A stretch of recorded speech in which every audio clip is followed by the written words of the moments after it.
आपला नवरा जर का सपोर्टिव्ह असेल ना, तर आपल्याला कधीच कुठल्या गोष्टीचं टेन्शन येत नाही.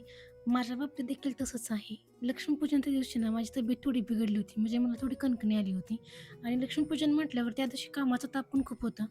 म्हणजे त्या दिवशी जी काम मी करणार होते ना, सगळी कामं यांनी केली. यांनी फुलं आणली, हार बनवले, गाड्यांना हार घातले, दाराच्या चौकटींना पण हार घातले आणि एवढंच काय हो त्यांनी पूजासुद्धा मांडली. एवढी सुंदर पूजा मांडली होती ना, म्हणजे मी एवढं एक्सपेक्ट पण केलं नव्हतं की तेवढी छान पूजा मांडतील. तशी त्यांना थोडीफार आईंची हेल्प घ्यावी लागली, कारण यांनी पहिल्यांदाच पूजा मांडली होती. मग आईने त्यांना गाईड करून दिलं, की हे असं-असं मांड, असं-असं कर म्हणून. त्यानंतर मी फक्त रांगोळी काढायचं काम केलं. त्यानंतर आम्ही सगळेच तयार झालो, कारण आम्हाला लक्ष्मीपूजन करायचं होतं. मी बाहेर पणत्या वगैरे लावल्या आणि आम्ही लक्ष्मीपूजन करून घेतलं.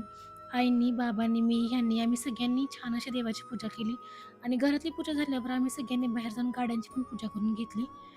आणि त्या दिवशी ना आम्ही एक नवीन वस्तू खरेदी केली होती. ती होती ही वॉशिंग मशीन. आईंसाठीच खरेदी केली होती. ते आईंसाठी खास सरप्राईज होतं हे. त्यानंतर आम्ही छान असे फटाके वाजवले आणि ट्रेंडिंग अशी रील शूट केली. असा झाला आमचा गोड दिवसाचा गोड शेवट. Thanks for watching. बाय.